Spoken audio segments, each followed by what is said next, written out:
It's just a video. Why did it go to this screen? I don't know.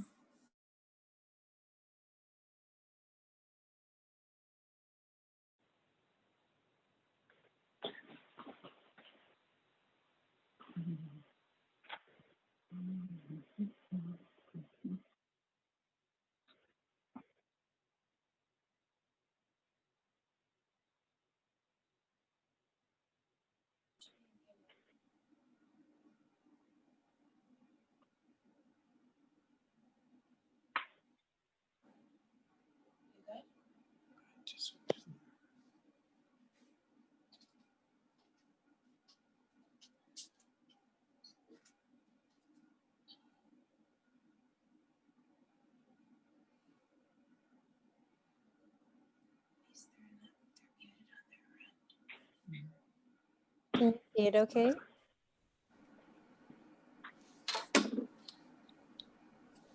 Mm-hmm.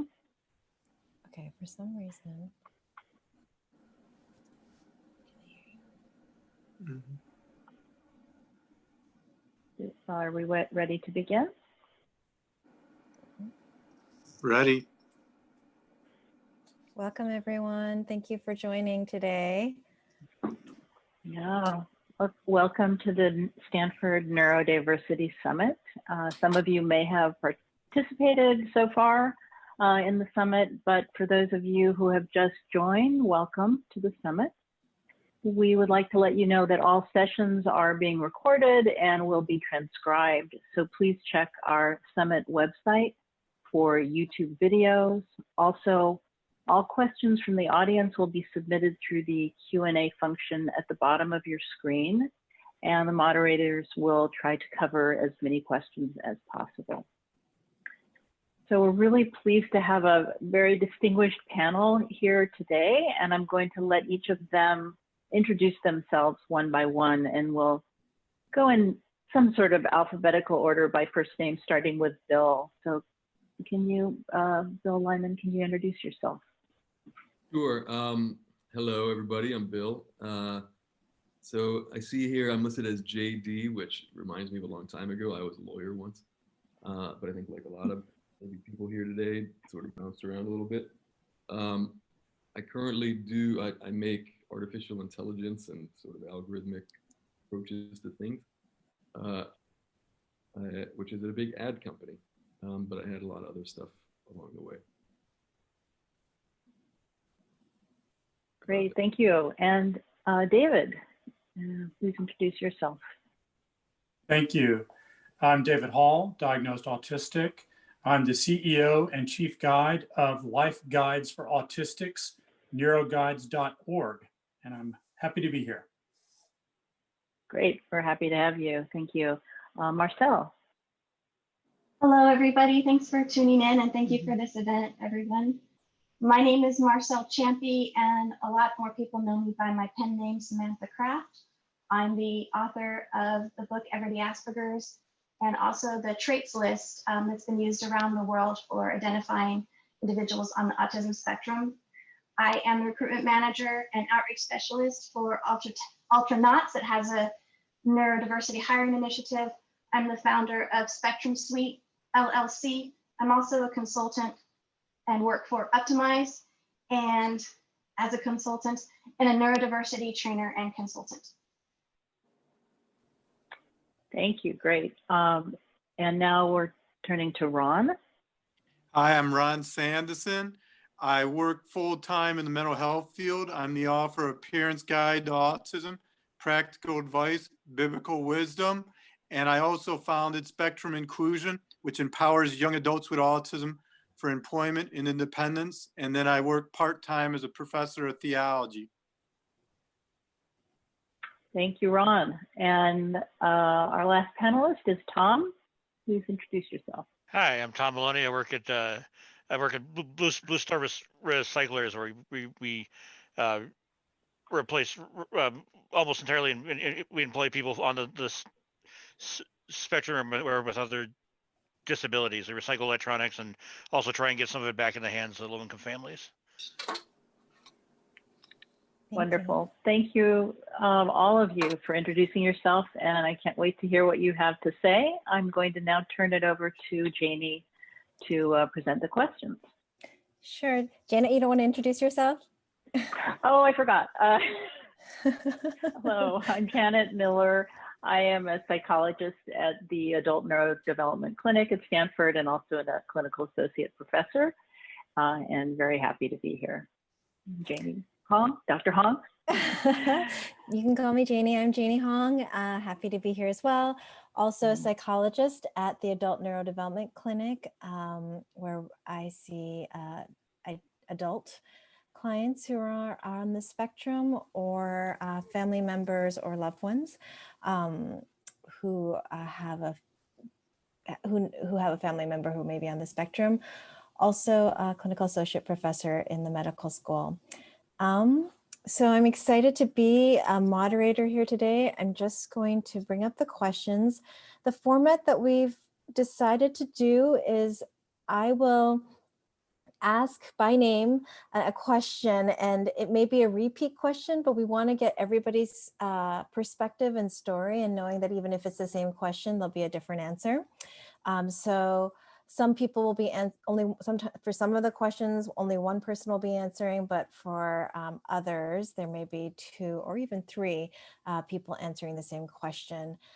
We'll try to get through that in the first half hour or so, 45 minutes, Jen, is that what we talked about? But we want to leave room for Q&A. So if we're seeing a lot of questions coming in through the Q&A chat, we'll try to make sure that we'll have enough time for those questions at the end. Okay. And if you have specific questions for a particular panelist, if you could just put that person's name first, that would be super helpful before you write the question. So, let's see, I'm trying to think, maybe if we could start with Bill. Bill, could you tell us a little bit about your journey of self-discovery as a neurodiverse individual? Yeah, sure. So, I mean, the kind of headline is that really I was never diagnosed until I was mid to late 30s. And so that leaves a lot of time to wonder what the hell is going on in life.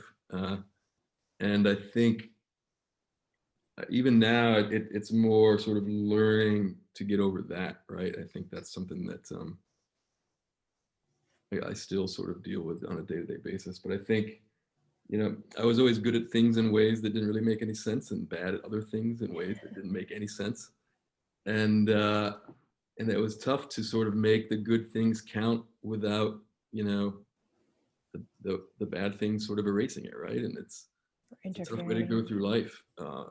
And you wonder why, and you wonder, is it because I'm, you know, a coward or lazy, or because, and eventually it gets tough. Like I can tell you, I was in trouble.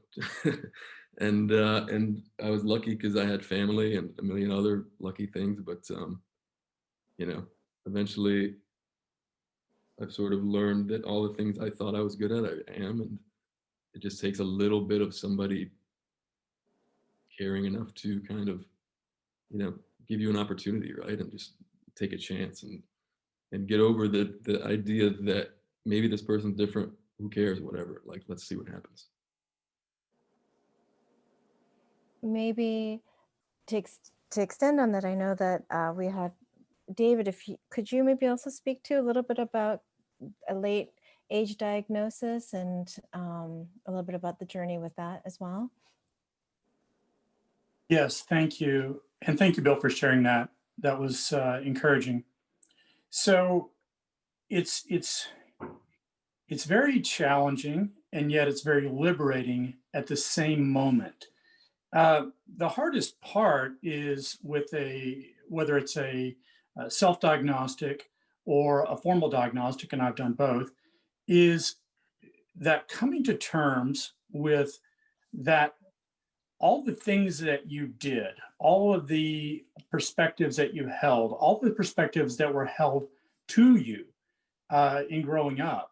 And that can often be very difficult, because you realize suddenly the weight of how much discrimination, how much disconnection and sort of disbelief and all those things wrapped up that you had to support in growing up. So Yeah, absolutely. so that's the hard part, and that may be, as Bill said, that's the part that you still have to unpack. Well, I think there's another layer to that, David, that I think, and maybe this is, you know, some people do this and some don't, but I think what I started doing was just processing my way through it, right? I figured out what someone wanted to see and I just did it. But eventually, number one, it's exhausting. And number two, that's erasing yourself. And by the end, there's nothing left. And I think that's the real, like. And I agree completely. I think that was the second part of what I was about to say is in this unmasking, in this unpacking, yeah. You also are presented with this incredible sense of liberty at the same moment, because you realize suddenly the possibility, and it's affirmed and it's unpacked, that you are a very unique minded person, and that a lot of the things that you considered to be doing, you know, wrong, that you couldn't fit in, were actually just you being your authentic self, you trying and striving to be unique. And I think that in a deficit model culture, that's where we impact against it. That's the rub. So again, the weight of it and the continuation of a late age diagnosis of having to unpack and unmask all those years combined together with this newfound liberty. And let me tell you, speaking to the liberty part, I'm quite enjoying getting to know myself. I love what you're saying, David, and it's you're right. I think part of that discovery process is just being able to start recognizing that maybe it was a world that wasn't designed for you. And I always tell a lot of my own clients, like, you're born as like a left-handed person in a right-handed world, but that doesn't mean that there's anything necessarily wrong. It's just that nobody really shared that with you, or maybe you got the message growing up that that was something very, very bad. But being able to start seeing that as just a difference, and being able to understand how to work within a world that maybe wasn't designed for you. So thank you guys for sharing. Let's move to another question that I have here. I want maybe Ron, could you share a little bit about some of the challenges you've faced kind of going along this line of world not being designed for you, some challenges you faced maybe during employment, how did you overcome them? So one of the main challenges I experienced in employment was being able to filter what I'd say, and then also to understand social norms. My most funny experience in the job place with saying something unfiltered or doing something unfiltered happened in 1996. I was working at a car wash, and on the way to the job, I heard on the radio that on 97.1 The Ticket that day the Lions pro football coach Wayne Fonts was fired. And as I started drying off the cars, who should show up there but Wayne Fonts? And when I saw him there, I noticed everyone was getting pen and paper to get his autograph. So I went in the back and I handed him it. I kid you not, he looked like he was coaching again. When I handed him that job application, he said, "Is this what I think it is, son?" I said, "Yeah, it's a job application. You were fired today, and I don't want you to be unemployed." And needless to say, he was speechless. And when you Google Wayne Fonts' name, he's mentioned as the most outspoken Lions coach. And that just sums up best all my career in a nutshell, as I have very little ability to filter myself. Now I work in the mental health field full time. I've been at the same hospital for 12 and a half years. And one of the good things about the mental health field is that people with mental health issues, they have a hard time filtering themselves too. So I can get along good with the clients, and I've learned from watching them how to filter myself better. And I've also learned how to deal with sensory issues. I have a lot of sensory issues of sight, sound, and smell. And I've learned through years of work full time how to handle those sensory issues. That's great. Can you give an example, maybe? Yeah, one of the things I do is I always have a ring that spins. So when I'm getting over sensory, working in the psych ward, which I work in the mental health field, I'm able to spin that ring and no one can see that I'm stemming, and I do it in an appropriate way. And I also, when I speak in front of a large audience, sometimes as many as 6,500 to 10,000 people, I always have my spinning ring, so I'm able to be able to stem and no one's able to see what I'm doing. And another way I've learned to deal with sensory issues is that when I do rounds and after round where the patients are, in between rounds, I always have memory verses I go over to keep my mind fresh. And without those type of stemming issues, my sensory issues would override. Thank you. Thank you. Okay. Tom, could you maybe share with us a little bit about how you found out about your diagnosis and a little bit about your background? Yeah, so it's a lot like they were saying. I got diagnosed when I was about 30 years old. It was kind of I have a sort of unique background for why I wasn't diagnosed earlier. Is I went to a very progressive school where like, oh, everybody learns at their own pace, and it was very like kind of, I would have trouble, but I had some other, diagnoses of dyslexia and some other stuff, and they were like, oh, okay, that's just sort of why you're processing that way. And so after I went to school, I was like going to college and just trying to work, and I was like, wait, something's not right. Something's not processing right. And first thing I did was went to the doctor, and they tried to do a genetic testing, which was helpful, I guess, but it took literally, it was like, yes, we'll prescribe it for you, and like a year later you might actually get the test and the results. There was a huge backlogs. Eventually I went through that. Wasn't anything wrong there, so eventually my mom worked for the Department of Education, knew a lot of educators and stuff, was able to find somebody who helps diagnose people. So I finally got diagnosed about 6 years ago now, when I was 30 years old. But I'd always masked pretty well, I guess. I took a lot of acting when I was in I was theater degree, so it sort of that's how I dealt with a lot of it. Was here's a direct class on how people act and how people how neurotypicals kind of think and work with each other. So that's what helped me through that. Thank you, Tom. Mm-hmm. Marcel, the questions that I have here for you are a little bit stray from the question of journey, and so you're welcome to share a little bit of your journey if you like, but also curious to know about accommodations that neurodiverse individuals can maybe request from employers. I know that that's something that's hard about being different, and how to be able to go about that and not have it potentially backfire. Sure. I appreciate you opening up the opportunity for me to share a little bit about my background, but I'm an open book. You can look on my 3 blogs or you can buy my book. Literally, I'm an open book, and it's over 1,000-page blog of my diagnoses and my diagnosis process. So I'll spare that time, and you're welcome to go check those out. In addition, I'd like to say that I have about 2,000 hours of studying to the topic of autism and how it relates to the workplace. And I have a rabbit hole, I like to call it, Sam Craft's rabbit hole, on my website, and it's all free resources.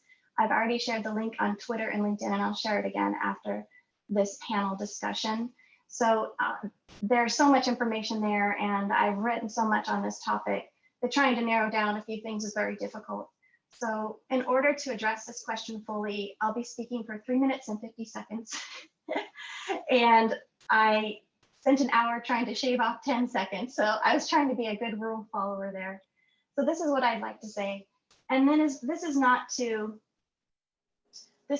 negate the struggles that we all have as autistic people or neurodivergent people or just human beings on this planet.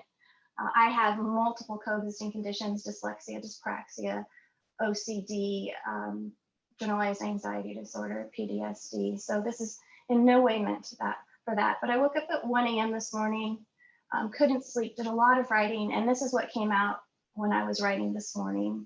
So I'd like to read it to you. So given the state of the world with the global health crisis, the social unrest and injustice, the political climate, the state of our economy and the environment, it's hard to focus on one section of society and answer what accommodation should an autistic employee ask for in the workplace. The world demonstrates that it isn't autistic people who need accommodations, it's everyone. A Cornell study states that 24% of the active workforce identify with having at least one disability.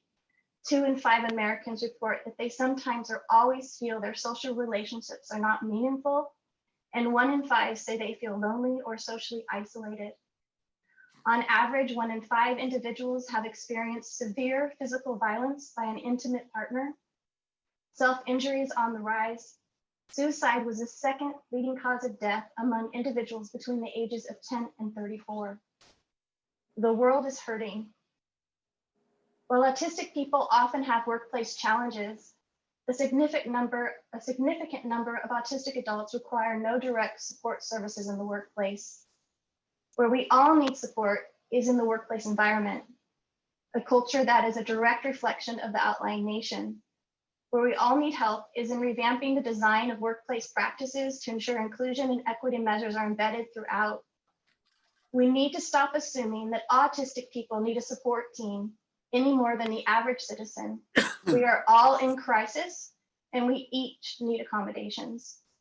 We each need team forums where we can join together and process the wrecking ball of 2020. We each need community gatherings where we can review what's working and not working. We all need frank discussions led by role models well-versed in conflict fluency who can lead uncomfortable conversations in mature ways.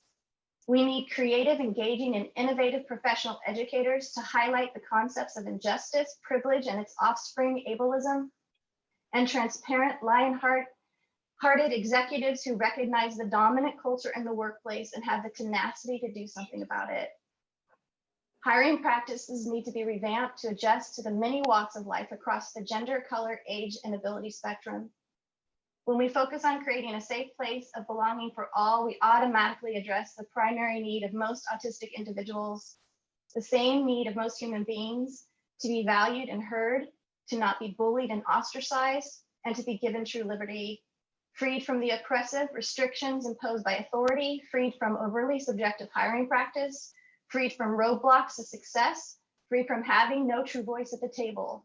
We all need this, and we all need this now. Siloing autistic people through special hiring programs and treatment services to perpetuate inequality, marking us as less than and in need of something extra, serves to, let me repeat that. Siloing autistic people through special hiring programs and treatment serves to perpetuate inequality, marking us as less than and in need of something extra, just as it wouldn't hover around a worker who utilizes a wheelchair and pounds a support team upon them based on a disability or presentation style, nor should we do this to an autistic race of people. We ought not force autistics to disclose in order to have a basic human right met, that of a sense of safety. It's far time to stop pounding the square peg into a broken round hole. We need to pound the workplace environment and apply universal design principles. Enough time has been spent on highlighting our differences, our different needs, our different presentation styles, our weaknesses, our strengths. For the neurodivergent family, this broken lens of inclusivity is creating more and more inferior and superior constructs. A means to elevate us or push us down. We either branded superhero or super needy, incapable of maneuvering the workplace without the guiding hands of more capable beings. Enough. It's not about what accommodations autistic individuals need. It's about what we all need, change.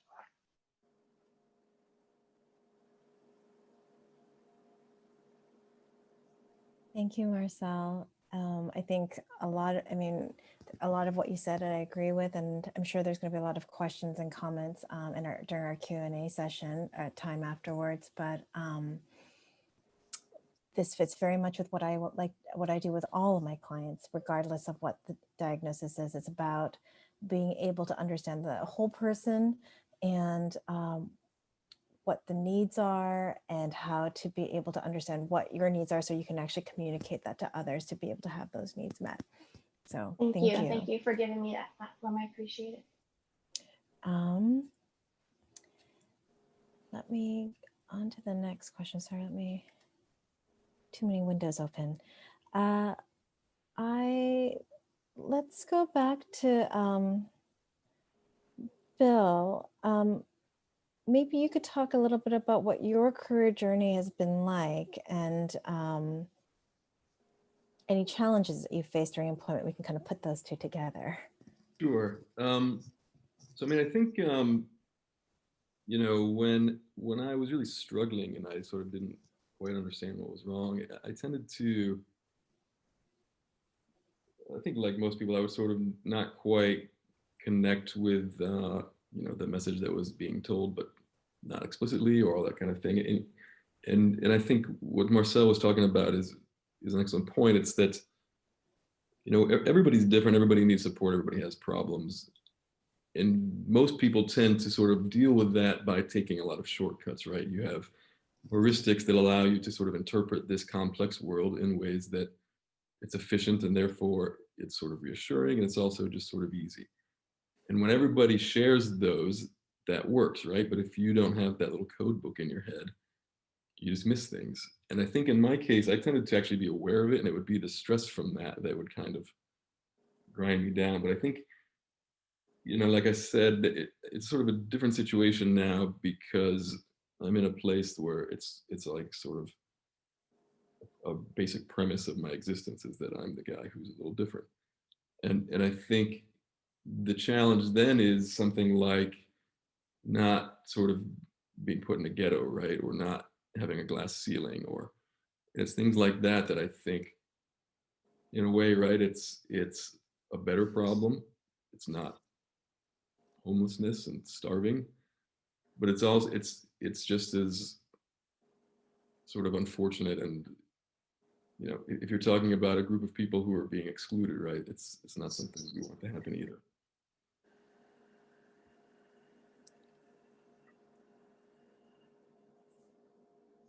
Thank you, Bill. Sorry, I'm getting too many windows again open. I'm trying to find the questions. Here we are.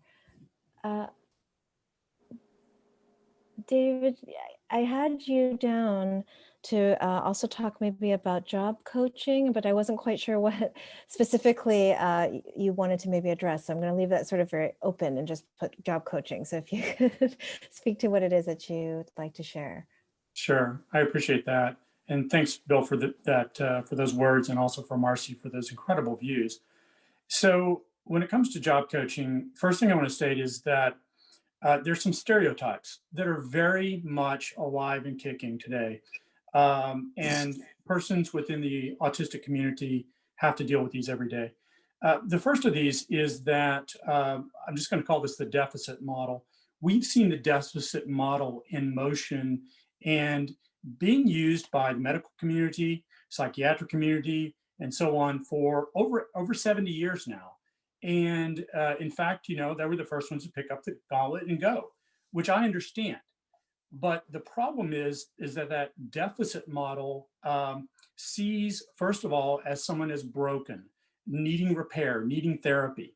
Now, if you're a medical doctor, I think the deficit model works fine. If your arm is broken, you should diagnose that as a deficit and fix it.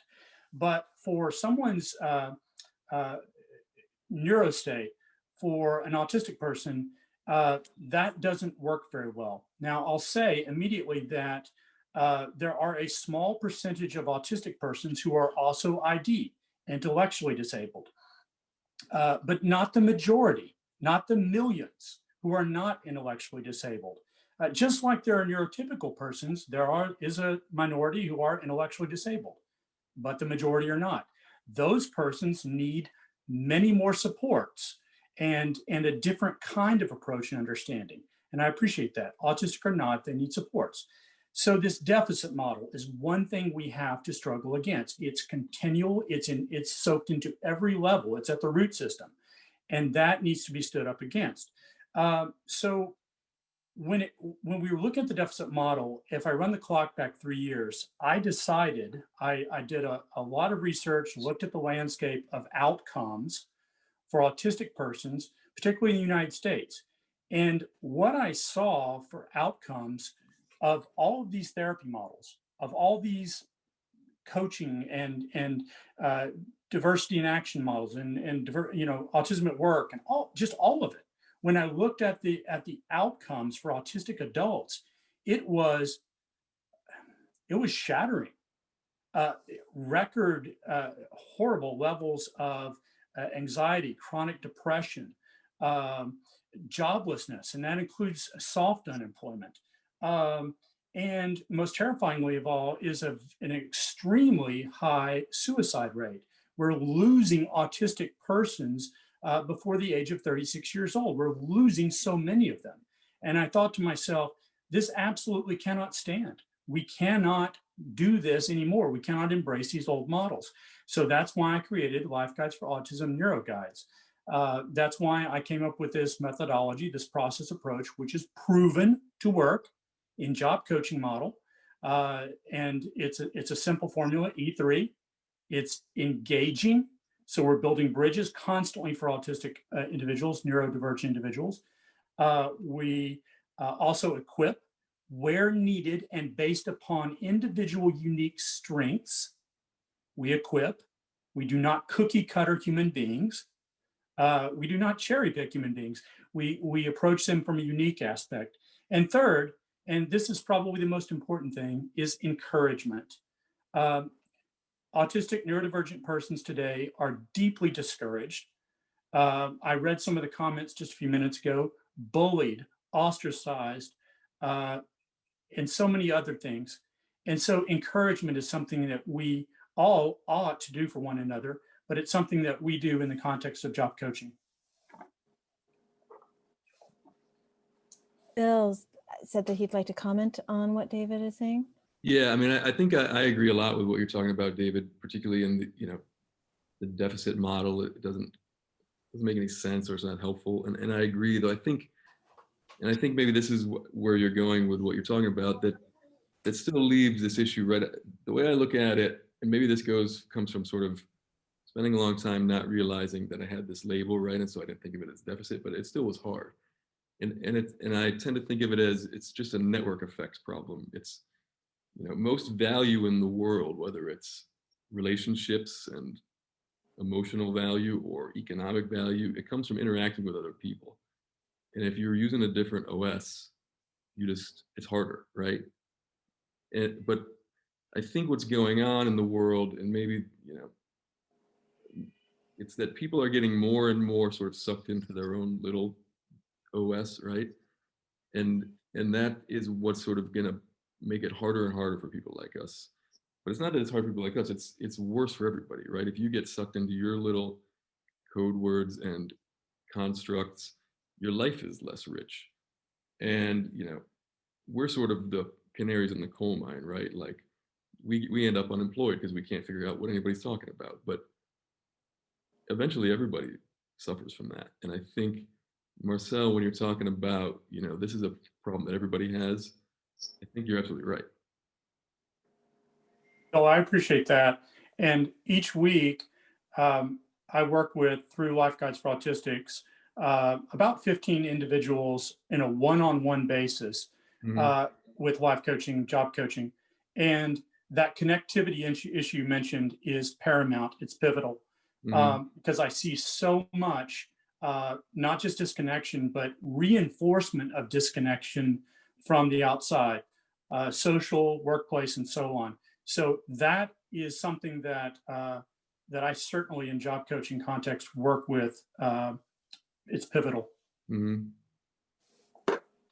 Thank you so much for sharing, both of you. I agree. And I think I'm actually going to be talking exactly on this topic on Tuesday about the idea of not broken but different, and how to, in a therapy context, and how to be able to promote awareness of differences, and how from a strength-based model, sort of what Lawrence has been talking about, but I wholeheartedly agree with you of trying to move away from the deficit model, and also this idea of trying to make sure that the connection isn't disappearing, especially during this global pandemic where we're living in this virtual landscape where there really isn't any sort of grounding in reality in some ways. And so really appreciating this discussion that we're having. I'm also noticing, Janet, that there's a lot of questions. Do you think this is a good time to maybe break for some questions and see how we're doing for time after that? That seems like a good time, and then we can always go back to questions. So let me get to sort of, there are so many, I think I'm gonna somewhat just go in order so I don't pick and choose. But I will say for the panelists, I noticed somebody did answer one of the questions online. So for the attendees, you might wanna check if your question maybe disappeared from one place, there may be an answer in another, because it does, just for the panelists, if you do write in an answer, it leaves the question section, so I no longer see it. So I'm just letting you know about that. But what I think I'll do is I'll just read some of the questions, and then people, maybe we'll take one, if there's really a burning desire for a second person, we'll take a second, but just because there are so many, I think we'll just take whoever wants to speak on things first. So let me get to, scroll up to the beginning. Okay, so here's a question for Tom.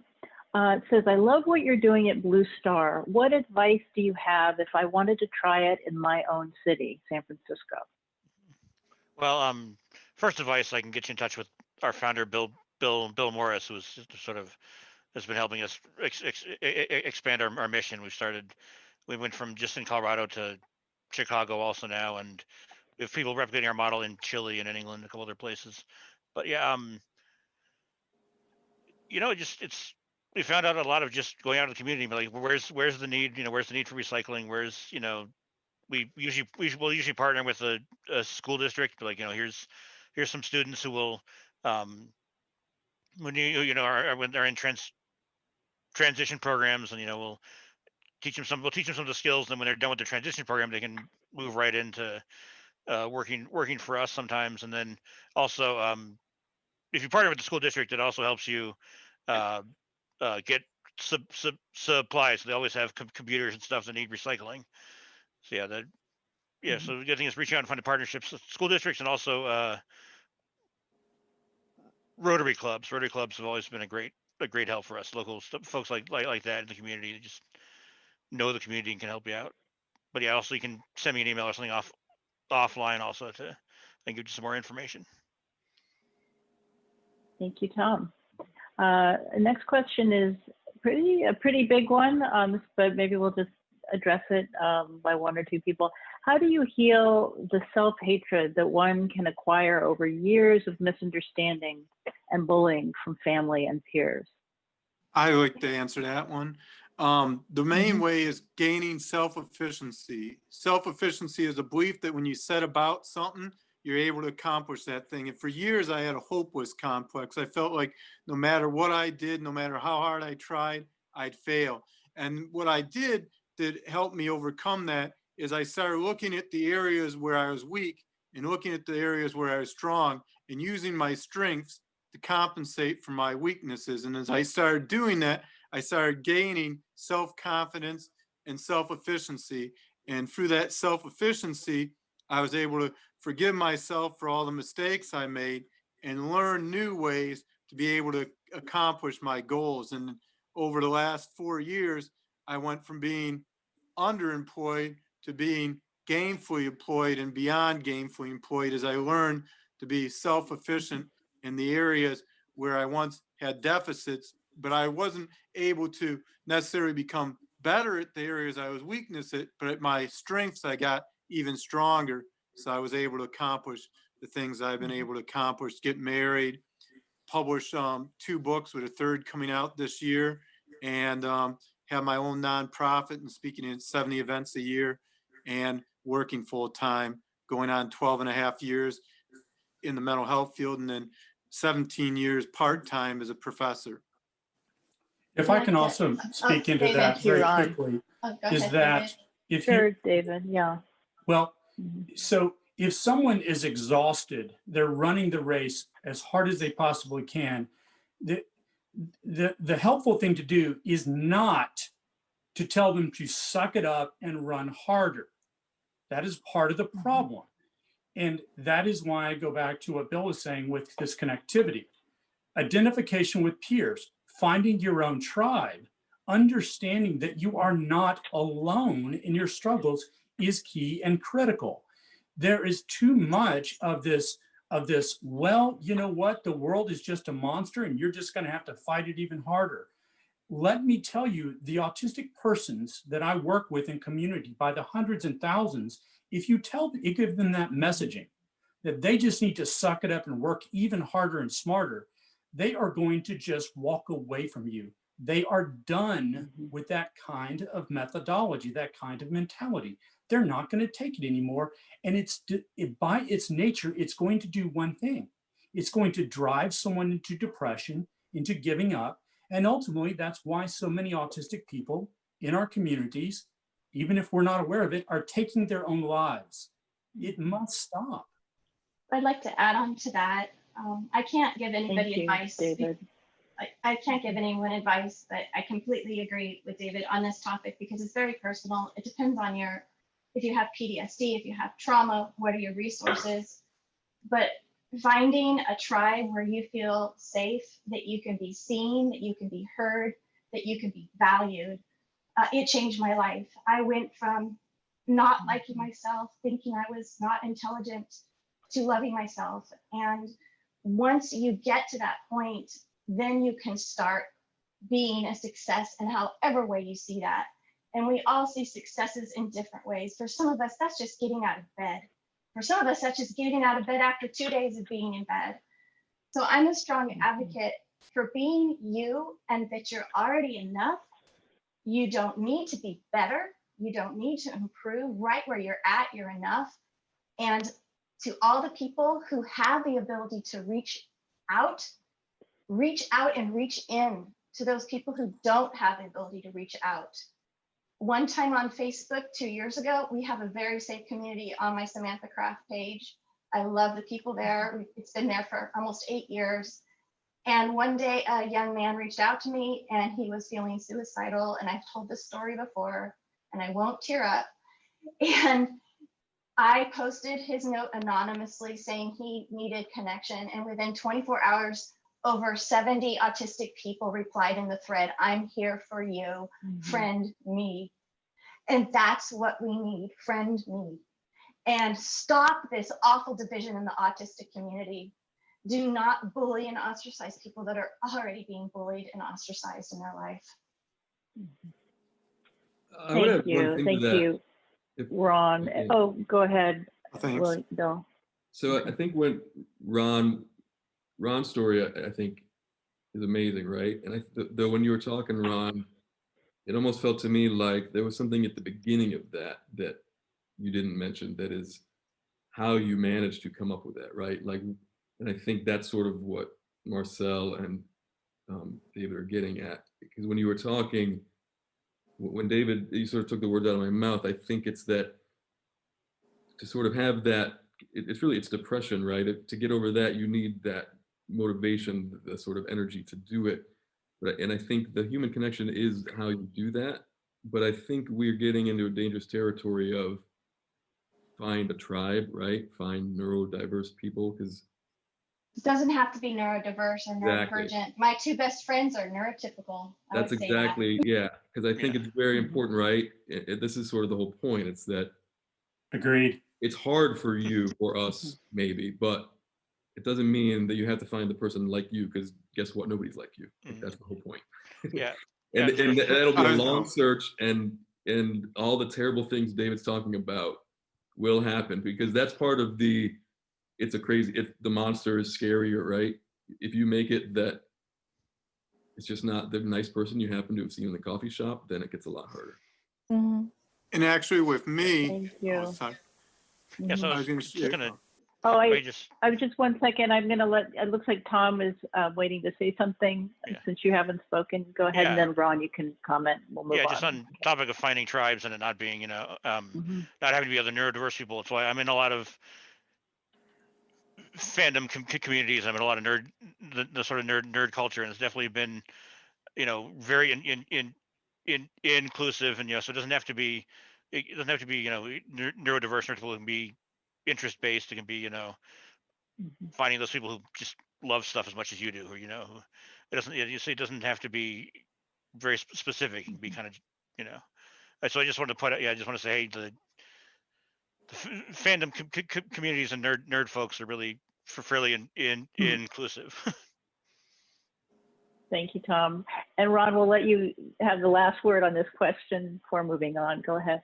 Yeah, I was going to say, with me, the self-efficiency actually came through a friend who is a typical, not on the spectrum, but he was willing to take time with me and help me develop those skills and be able to interact with people. And as I started interacting, my self-confidence built up, and then it opened doors to a lot of new things. But it goes back to, you need that tribe and people are supportive. So I agree with all the people who had those comments. And events like this too. Mhm. And then one last thing. Thank I mean, you. a tribe, one person, right? That's what you need. Right, and I'm going to throw in too. If you can't find your tribe, well, this speaks to neurotypicals as well. You need to be tribal to those who need a tribe. This isn't about exclusivity. It's about true inclusivity. Absolutely. Well said. Thank you all for your thoughtful and inspiring answers. I'm sure we could continue with a good discussion on this, but I'm going to move on because we have a lot of questions from the audience. One comment, next question is, one common stereotype is that people with autism are introverted, but I am an autistic extrovert. Can you tell me whether each of you, and I don't know if we'll get to everybody, but whether you are an introvert or an extrovert? How about if we each just say the word and we can get on to the next question? INFJ, introvert. Extrovert, Ron. David, probably extrovert. Yeah, I'm definitely an introvert, though I've performed professionally at times, and it's a weird mix, but yeah. Mm-hmm. Yeah, I'm a introvert, especially but I'm okay in front of crowds, but I'm bad in front of person to person. So it's sort of a weird version of that. But yeah. Thank you all. So we've right here busted that stereotype. So thanks for the question. And we're moving on to,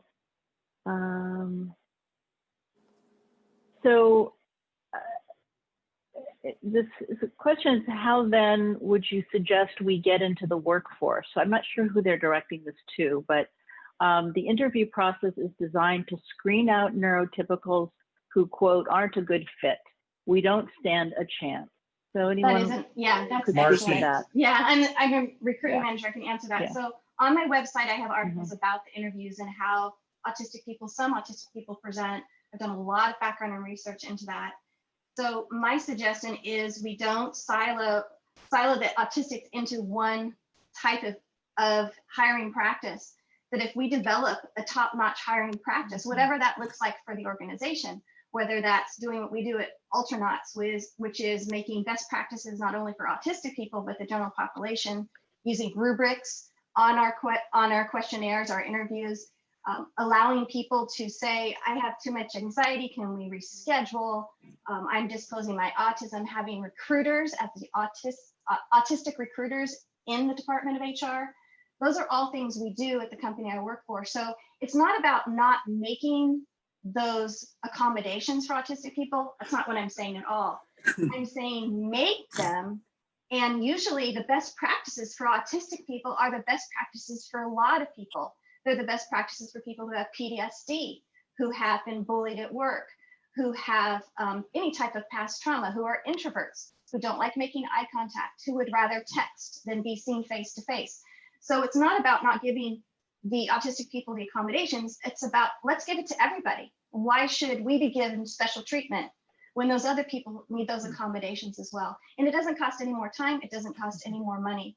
And it's all about that universal design approach where you're embedding these inclusivity practices, these equity practices into everything you're doing at the company. Thank you, Marcel. I'm going to move on to the next question, which is, what are your thoughts on intersections within the autistic community? How do you recognize privilege with particular regard to race, ability, sex, etc., in order to foster more inclusivity within the neurodiverse community?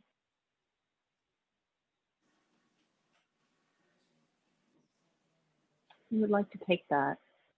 And you can see the question, by the way, the panelists can see that question as well on the Q&A. That's a very complex question and deserves an answer, but the answer to that is probably much longer than we have here. I'll simply say this is my view, is that for many, many years, we have operated within the understanding of a diversity model. And the diversity model basically, and I've seen plenty of memes on this, but the diversity model is basically this: let's invite everybody in. But what we've come to now is we're seeing a sea change. It has finally arrived where that diversity model is not holding integrity anymore. The fabric is torn and is fading. And we're at the place where inclusivity must be engaged with and enacted.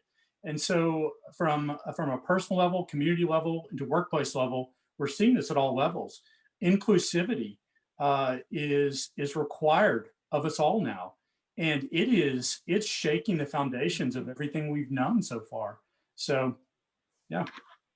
I don't want to monopolize the conversation. I'll just say one thing from my experience is the leadership walks the walk.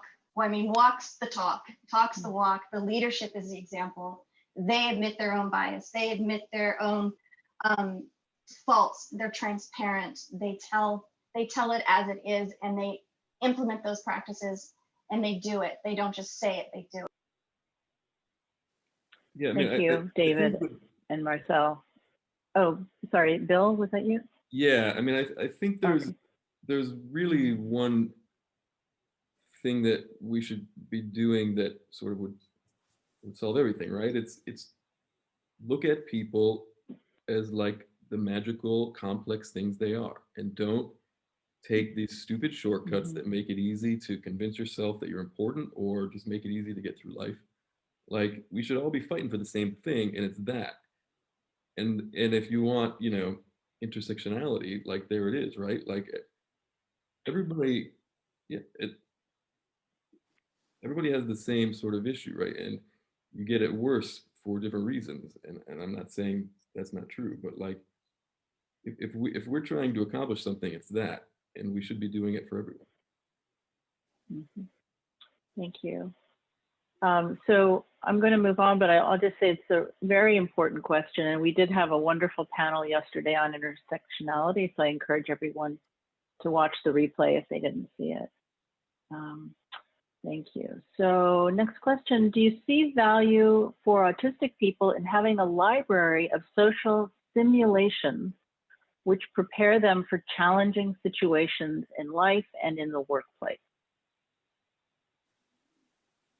I guess I'll sort of take some of this. Like I said, I have a 2-year in film production background. I took a lot of acting classes and stuff when I was in school and in college, and when I started learning more about autism and about that, I was like, man, if these weren't called acting classes, if they were called like classes about how to person, it would definitely, like, I think it definitely helps, like, having a little bit of, it helps, like, it helps everybody, like, just like we've been talking about.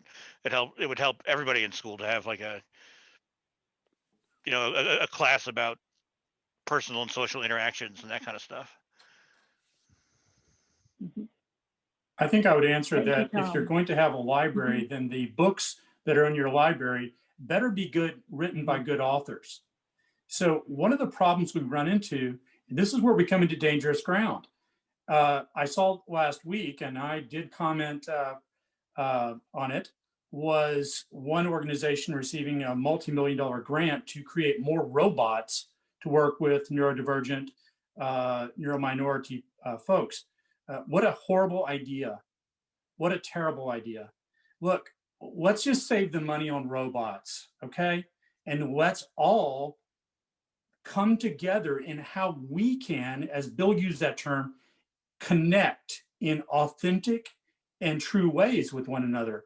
It's not impossible. We just make it impossible because we want to get robots or something else to do it for us. Well, it's time to stop doing that.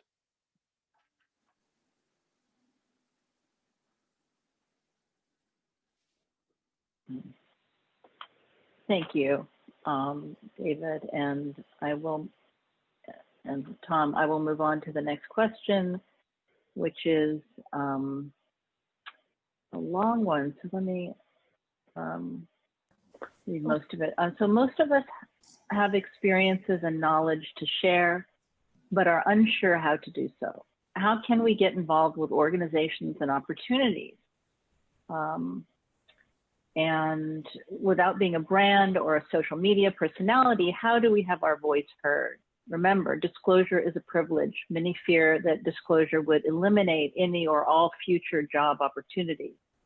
Despite an Ivy League MBA, as a woman of color, over 40, recently diagnosed as autistic, I want to start a blog, but worry I won't be employable. So, great question. Anybody want to tackle that? One of the things I share, I work in the mental health field. I work in the mental health field. And one of the things I share with people with mental health issues who don't like how it's done, I said, every state has an advisory board, and getting on that advisory board is easier than people think. And when you're on that advisory board, your voice is heard, but also then you can change the procedures that that state does in that type of setting, whether it's mental health, whether it's autism, or whether it's neurodiversity. And I tell people, always advocate for yourself by getting on these different boards that are out there so your voice is heard. I think it goes back to your learning style and what you're comfortable doing. I want to address the disclosure part. I do not recommend that people always disclose. I've been discriminated against since disclosing. It's not a cut and dry issue. There's lots of things to consider: your self-esteem, your support issues, past trauma, where you're going to be working. So that's another topic I have written on it. You can find it on LinkedIn about whether to disclose or not. If you don't want to disclose, there's always the possibility of partially disclosing. So I might disclose my dyslexia and my anxiety if I don't trust that my new employee, my potential new employer, might accept me or not. So that's to address the first part. The second part is you can do an anonymous blog. You can use a pen name. That's what I did when I started. If you don't have a photo, no one's even going to know it's you. You can also invite only specific people to your blog, and only those people see it. So trusted people, so you don't have to feel as at risk or exposed. And there's lots of different places you can write. The Art of Autism now pays its authors, autistic authors, to write. The Art of Autism. I just wrote an article there. You can write on the mighty, partially disclosing or talking about it and not disclosing yourself. Differentbrains.org. I love Hacky. There's my hedgehog, Hacky the hedgehog back there. And differentbrains.org is a not-for-profit. You can write there. You can also write on Neuroclastic. A lot of us know that spot. That's a not-for-profit as well, started by Tara Vance. So there's lots of options where you can have your voice heard. And again, it depends on your comfort level. If you're not comfortable, being on an advisory board, that's great advice. But if that's not your comfort level and you want to write, those are options for you. Or you can join up with an advocate and someone on this panel and see how you can help behind the scenes. So I could go on and on with my brain, so I'll stop there, but those are some ideas. Thank you. And I grieve for the writer of that question, and I feel it very deeply. And each week, and the people that I serve, this is a constant ongoing question, this should I disclose or not, and what will be the cost, and labeling and so on.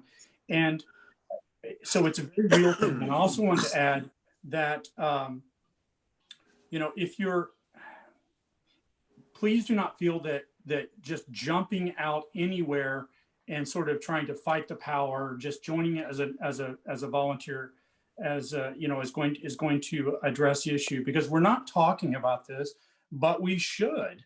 The fact is that inherent in this deficit model, we've allowed an industry to grow quite powerful in the last few decades.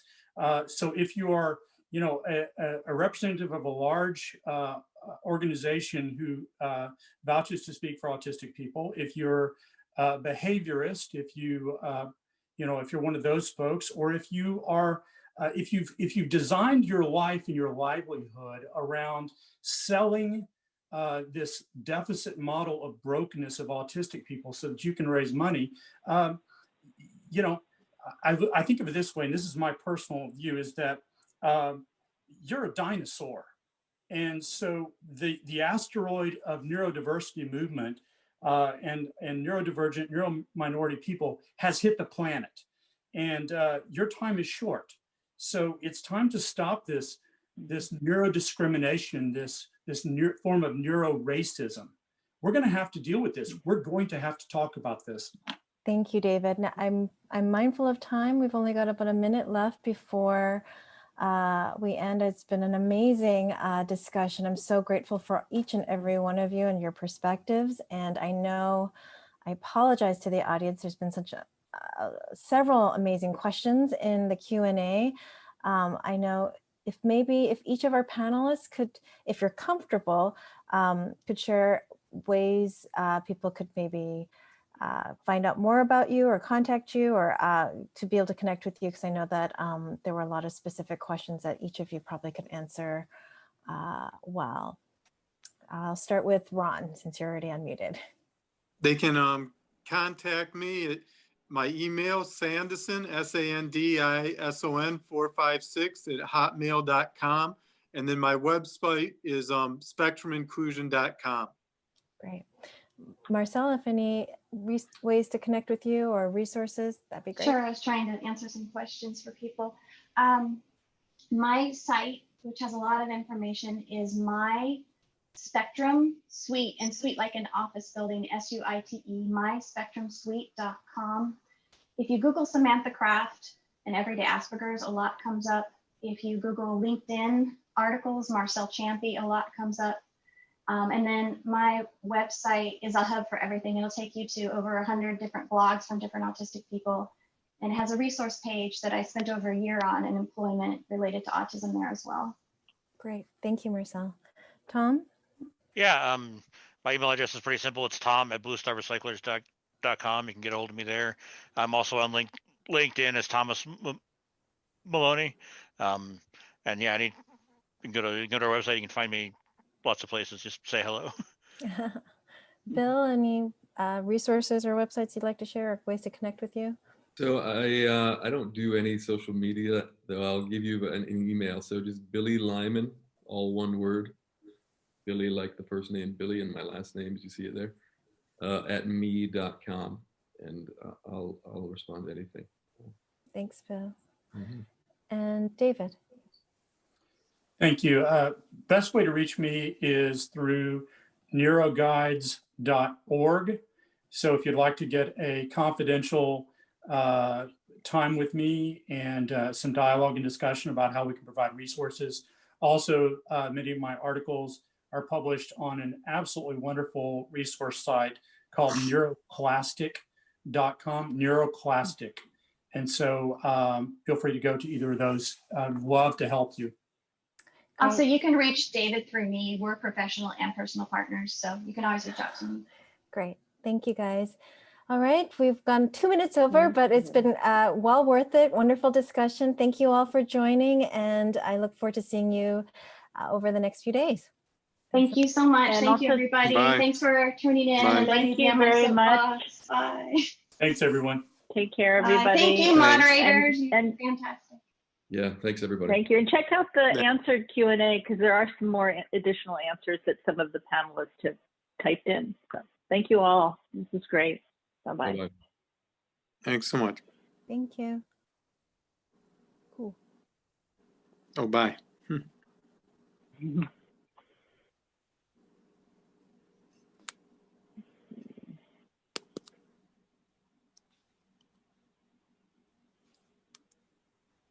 For those of you still here, the final session of the day will start at 6 p.m. Thank you, Janie. You're welcome.